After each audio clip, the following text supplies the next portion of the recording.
One of the most mysterious and unexplored areas left on this planet is the ocean floor. We know next to nothing about it. We don't know what's down there, what creatures lurk in its depths, or even what it looks like. But gravity might be able to lend us a hand.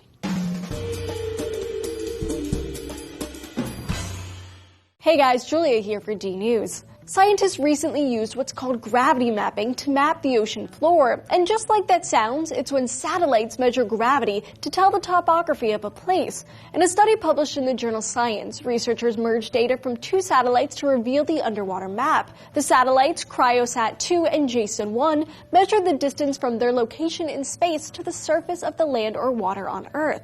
After filtering out all the noise from waves and other temporary changes in the ocean surface, the satellites found certain areas in the ocean with more gravity than others. That's because the mass of a mountain under the ocean has more gravitational pull than the water around it. So the water kind of piles up on top of the mountain and creates different heights on the surface of the water.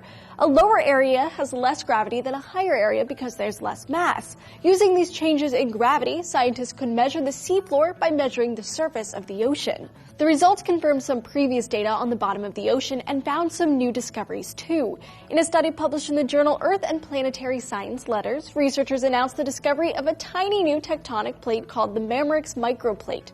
While most tectonic plates are huge, like thousands of kilometers across, this little guy is just 150 kilometers across, about half the size of England. While tiny, it broke off of a much bigger plate when the Indian plate and the Eurasian plate crashed into each other about 47 million years ago.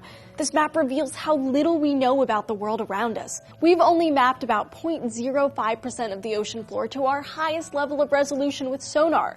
Most recently, we're using gravity mapping, but 2,000 years ago, guys were just throwing measured ropes into the ocean with weights on the ends. There's still a lot we don't know. We do know gravity isn't equally distributed around our planet. How much gravity you experience at a specific point on the surface can change. Because Earth is more oblong than spherical, it's not equally dense, and the distance from the center of the Earth to where you stand can vary gravity's pull on you. Knowing all this, gravitational mapping has helped reveal new information about our planet. Like a study published in the journal Geophysical Research Letters found that the lowest acceleration due to gravity was on Mount Nevada Huascaran in Peru, while the highest is in the Arctic Ocean. As New Scientist puts it, if you fell from a height of 100 meters, you would hit the surface in Peru about 16 milliseconds later than in the Arctic. Weird, right? So why do we care? Besides the whole weighing less on a mountain in Peru thing? Well, it's helpful for building things. Engineers need to know the local gravity layout when designing buildings and infrastructure, and of course, measuring gravity is awesome, just for a better understanding of the bottom of the ocean. Maybe we'll finally know exactly what our home planet looks like. Alright, so map nerds out there, what is your favorite image or map of our pale blue dot? Let us know. You can tell us over on our Facebook page, or we're on Twitter @DNews. I'm there too, @Julia_SCI. Thanks for watching.